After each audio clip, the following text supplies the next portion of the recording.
Hello, everyone. Welcome to the Newsbrowse News broadcast. Global news reports that Calgary's Emergency Management Agency, CEMA, is actively developing an urban wildfire strategy to enhance the city's disaster preparedness.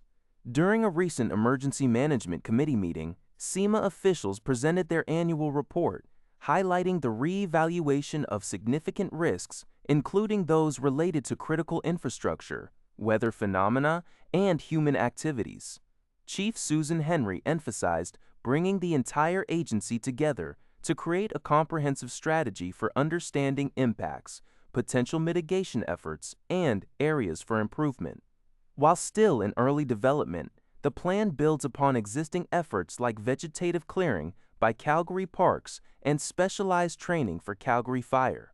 University of Alberta Associate Professor Jen Beverly underscored the importance of cohesive oversight for effective emergency response, noting the role of zoning in preventing traffic bottlenecks during evacuations and the need for strong interagency coordination. City Council members commended CEMA's proactive stance, with the report passing the committee vote 7-1.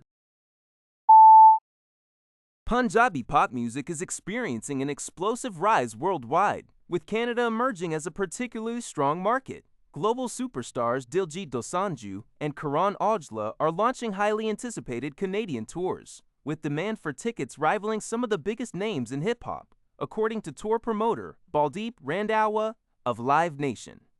Dosanjh's Aura World Tour kicks off in Vancouver on April 23, aiming for a sellout at BC Place, while Juno Award winner Aujla's P-Pop Culture Tour begins in Vancouver on May 2 and 3, featuring 2 nights at major venues like Scotiabank Arena and Rogers Arena.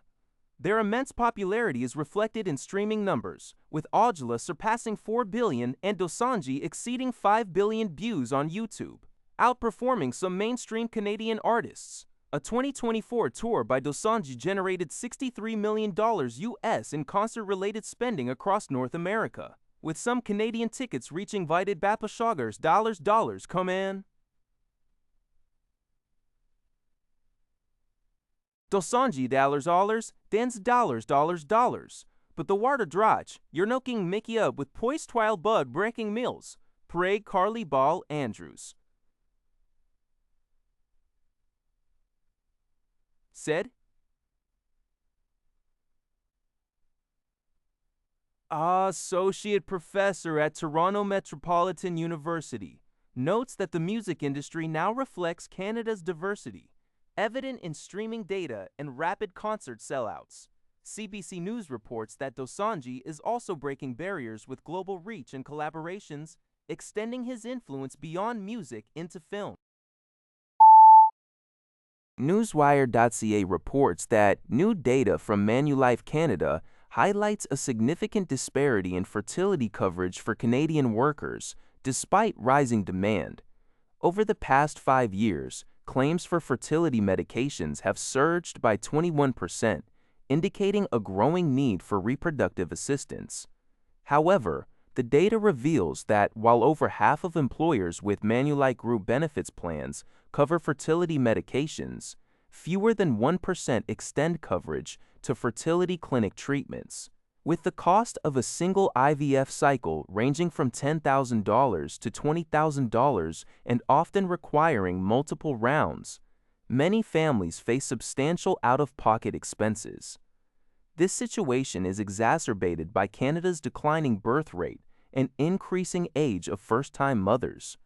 Experts emphasize that employers have a crucial role in addressing this gap by offering comprehensive fertility benefits, with Manulife recommending a minimum lifetime coverage of $15,000 per family.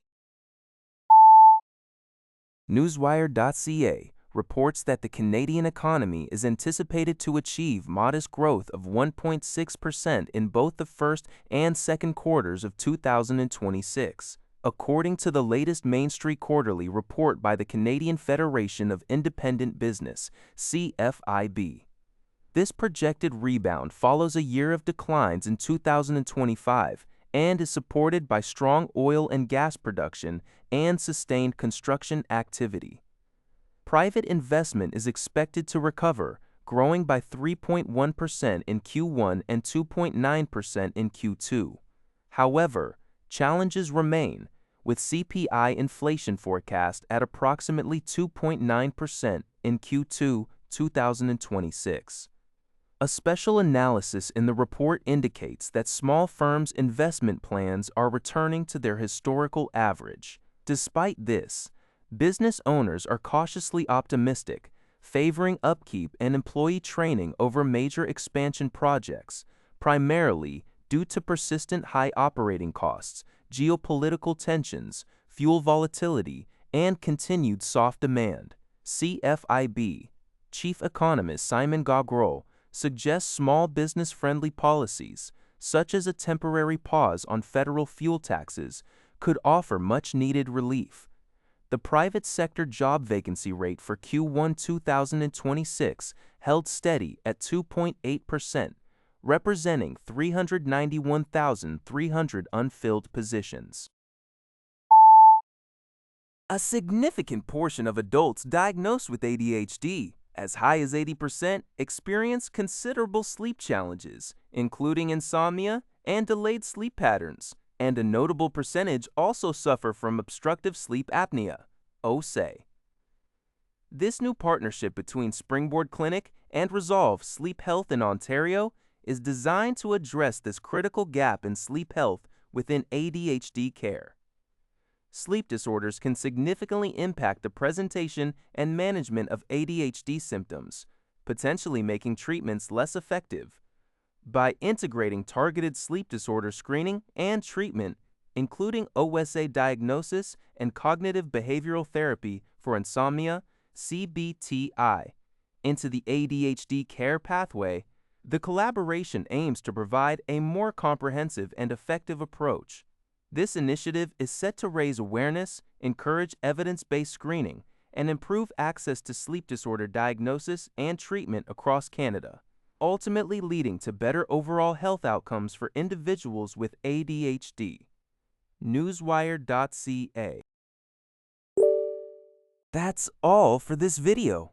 Thank you for watching. See you in the next video.